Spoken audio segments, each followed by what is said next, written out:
الحمدللہ رب العالمین والصلاة والسلام علی سید الانبیاء والمرسلین وعلی آلہ واصحابہ اجمعین اما بعد۔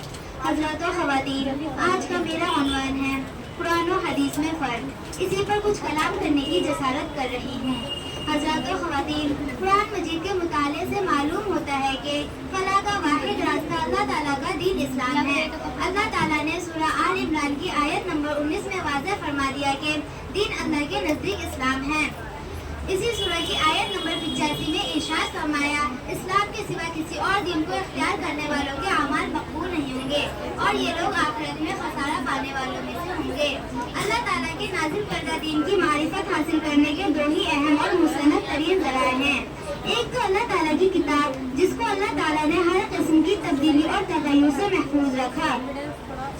سورہ حامیم سجدہ کی آیت نمبر 42 میں ارشاد ہوا، باطل اس کو آگے اور پیچھے نہیں آ سکتا، اتاری گئی ہے دانا اور قابل تعریف کی طرف سے۔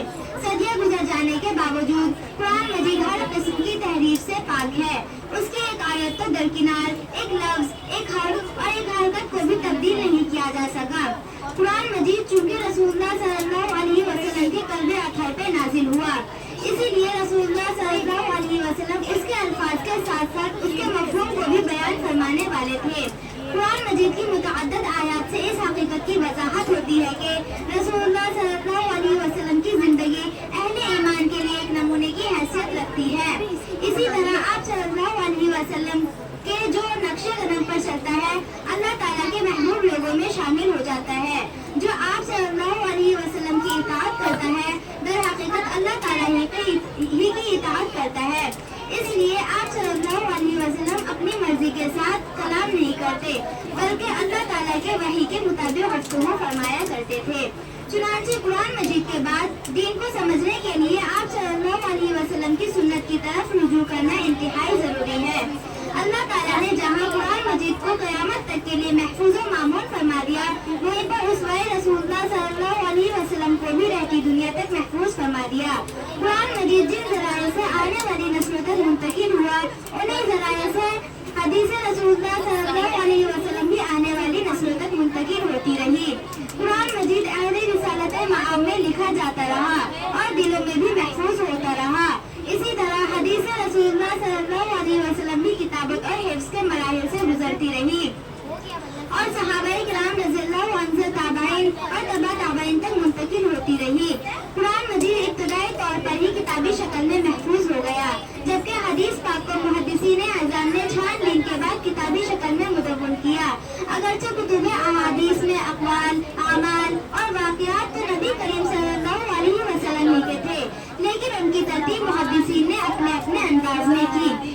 حضرات و خواتین، واضح رہے کہ وحی کی دو قسمیں ہیں، نمبر 1 مطلوب جو تلاوت کی جاتی ہے، نمبر 2 غیر مطلوب جو تلاوت نہیں کی جاتی۔ وحی مطلوب کا نام قرآن ہے، جن کے الفاظ و معنی اللہ تعالیٰ کی جانب سے ہے، اور وحی غیر مطلوب حدیث رسول اللہ صلی اللہ علیہ وسلم ہی کے ہیں اور اس کے الفاظ حضرت صلی اللہ علیہ وسلم کے ہیں اور معنی اللہ تعالیٰ کی طرف سے ہیں۔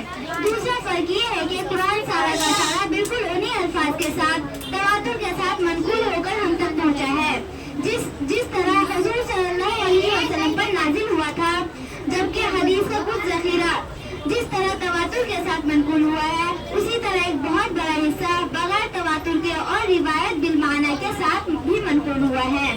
کیونکہ جو راوی لغت عرب کا ماہر اور طرز کلام سے واقف ہوتا تھا، اس کے لیے حدیث کو معنی کے ساتھ روایت کرنا جائز تھا۔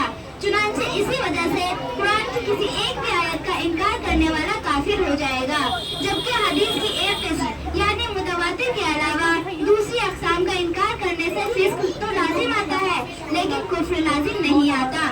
تیسرا فرق یہ ہے کہ بہت سے احکام ایسے بھی ہیں جن کا براہ راست تعلق صرف قرآن کے الفاظ سے ہے، جیسے نماز کا صحیح ہونے کے لیے قرآن بخلاف حدیث کے کہ اس کے الفاظ براہ راست احکام کا تعلق نہیں ہے۔ چوتھا فرق یہ ہے کہ قرآن وحی الہی ہونے کے ساتھ کلام الہی بھی ہے، جبکہ حدیث وحی الہی تو ہے لیکن حدیث کو کلام الہی نہیں کہا جا سکتا۔